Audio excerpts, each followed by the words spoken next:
Kyiv শহর থেকে সৈন্য প্রত্যাহার করার পর রাশিয়া দাবি করেছে যে তারা পূর্ব ইউক্রেনের আভদিভকা শহরের সম্পূর্ণ নিয়ন্ত্রণ নিয়েছে। কিয়েভের সামরিক প্রধান গতকাল বলেছেন যে তারা কয়েক মাসের ভয়ানক লড়াইয়ের পর সৈন্যদের পুরোপুরি ঘেরাও থেকে বাঁচাতে তাদের সৈন্য প্রত্যাহার করেছে। রাশিয়ার প্রেসিডেন্ট ভ্লাদিমির পুতিন শহর দখলকে একটি গুরুত্বপূর্ণ বিজয় বলেছেন। গত বছরের মে মাসে বাখমুত শহর দখলের পর এটি রাশিয়ার সবচেয়ে বড় অগ্রগতি।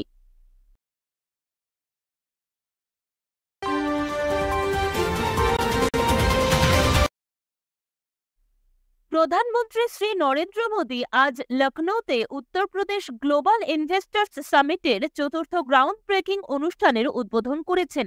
এই প্রোগ্রামটি রাজ্যে 10 লক্ষ কোটিরও বেশি মূল্যের 14,000-এরও বেশি প্রকল্পের সূচনাকে চিহ্নিত করেছে, যা সম্প্রতি ইউপি গ্লোবাল ইনভেস্টার্স সামিট 2023-র সময় বলা হয়েছিল। উত্তরপ্রদেশ রাজ্যটি দেশের মধ্যে দ্বিতীয় দ্রুততম বর্ধনশীল অর্থনীতির রেকর্ড করেছে, যার বিভিন্ন বিনিয়োগের সাক্ষী হলো বিভিন্ন সেক্টর।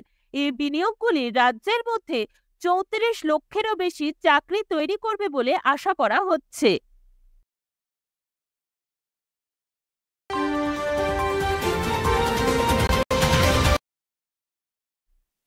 প্রধানমন্ত্রী শ্রী নরেন্দ্র মোদী খেলো ইন্ডিয়া ইউনিভার্সিটি গেমস 2023 অষ্টলক্ষীর চতুর্থ সংস্করণ উদ্বোধন করবেন গুয়াহাটির সরুজাই স্পোর্টস কমপ্লেক্সে।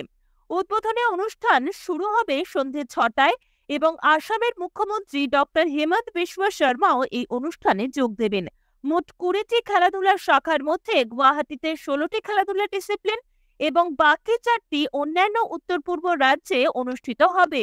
ইভেন্টটি 11 দিন ব্যাপী 7টি শহরের 18টি ভেন্যুতে আয়োজিত হচ্ছে, যেখানে 20টি ক্রীড়া শাখায় প্রায় 4,500 ক্রীড়াবিদ অংশগ্রহণ করছে।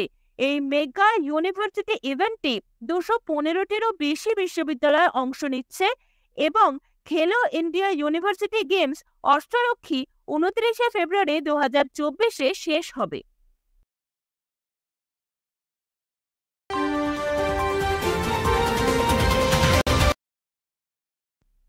ভারতীয় নৌবাহিনীর সবচেয়ে বড় সামরিক মহড়া মিলানের 12তম সংস্করণ শুরু হবে এই মাসের 27 তারিখ থেকে বিশাখাপত্তনমে, যেখানে 50টিরও বেশি দেশ অংশগ্রহণ করবে।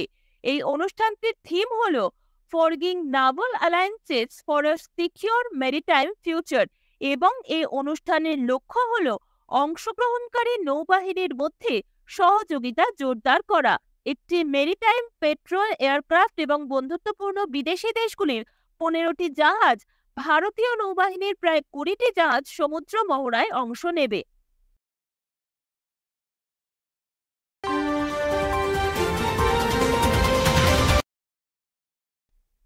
Reserve bank of India Paytm payments bank পরিষেবার সময়সীমা 29 ফেব্রুয়ারি 2024 থেকে 15 মার্চ 2024 পর্যন্ত বাড়িয়েছে।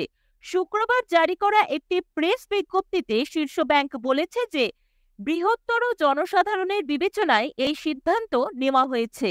আরবিআই এর মতে 15 মার্চ 2024-এর পর কোনো গ্রাহক অ্যাকাউন্টে আর কোনো আমানত বা ক্রেডিট লেনদেন বা টপ আপের অনুমতি পাবেন না। কেন্দ্রীয় ব্যাংক আরও যোগ করেছে যে এটি 197 কমিউনিকেশন দ্বারা পরিচালিত পেটিএম পেমেন্টস ব্যাংক লিমিটেডের ওপর কিছু ব্যবসায়িক বিধিনিষেধ আরোপ করা হয়েছে, যা তার ক্ষমতা প্রয়োগ করেছে ব্যাংকিং রেগুলেশন অ্যাক্ট 1949-এর ধারা 35 এর অধীনে।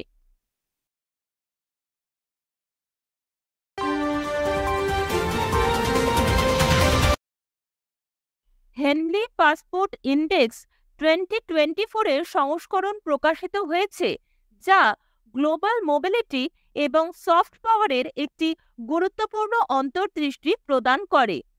ফ্রান্স তার পাসপোর্ট সহ হেনলি পাসপোর্ট ইন্ডেক্সে শীর্ষস্থান পেয়েছে 194টি দেশে ভিসা মুক্ত প্রবেশাধিকার দেবার কারণে। যদিও ভারত 62টি দেশে তার নাগরিকদের ভিসা মুক্ত প্রবেশাধিকার বৃদ্ধি করার সত্ত্বেও এক র্যাঙ্ক নিচে নেমে 85তম স্থানে দাঁড়িয়ে আছে।